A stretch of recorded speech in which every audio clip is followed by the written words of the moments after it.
पिछले 3 से 4 साल में कई मामले आए जिसमें ओबीसी की मेरिट हाई थी, इतनी हाई कि जनरल को भी पछाड़ गई। जैसे उत्तर प्रदेश के होम्योपैथी मेडिकल अफसरों की नियुक्तियां, इसमें सामान्य वर्ग का कट ऑफ 86% रहा, जबकि ओबीसी का 99% पहुंच गया। वहीं राजस्थान प्रशासनिक सेवा परीक्षा में देखने को मिला, ओबीसी का कट ऑफ 381 और जनरल का कट ऑफ 350।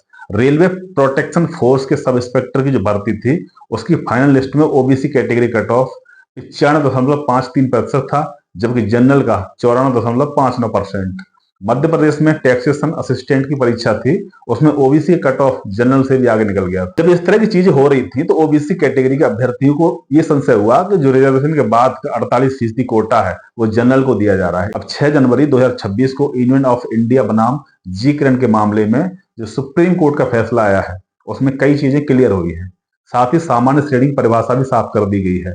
सुप्रीम कोर्ट ने कहा है कि जो आरक्षित श्रेणियां एससी, ओबीसी, ईडब्ल्यूएस का कट ऑफ सामान्य श्रेणी से ज्यादा होता है तो वे उम्मीदवार जो सामान्य कट ऑफ पार करते हैं उन्हें सरकारी नौकरियों में सामान्य कोटे में शामिल किया जाना चाहिए। नंबर 2, सुप्रीम कोर्ट ने कहा कि सामान्य श्रेणी जाति, वर्ग, लिंग की परवाह किए बिना सभी वर्गों के लिए खुली हुई है, यानी इन पदों पर नियुक्ति का एकमात्र आधार योग्यता है। आरक्षित श्रेणी के जो उम्मीदवार हैं, मेधावी उम्मीदवार, उनको सामान्य सूची से बाहर रखना गलत बात होगी। नंबर 3, सुप्रीम कोर्ट ने कहा कि ओपन कैटेगरी सभी के लिए खुली हुई है, इसमें शामिल होने की शर्त सिर्फ मेरिट है, चाहे उम्मीदवार के आरक्षण का अवसर उपलब्ध हो या ना हो। नंबर 4, भर्तियों में खुली, अनारक्षित या सामान्य श्रेणी का मतलब उन पदों से है जिन पर कोई भी योग्य उम्मीदवार नियुक्ति हो सकता है, चाहे वो किसी भी जाति, जनजाति, वर्ग या लिंग का हो। ऐसे पद किसी भी वर्ग के लिए आरक्षित नहीं है और सभी के लिए खुले होते हैं।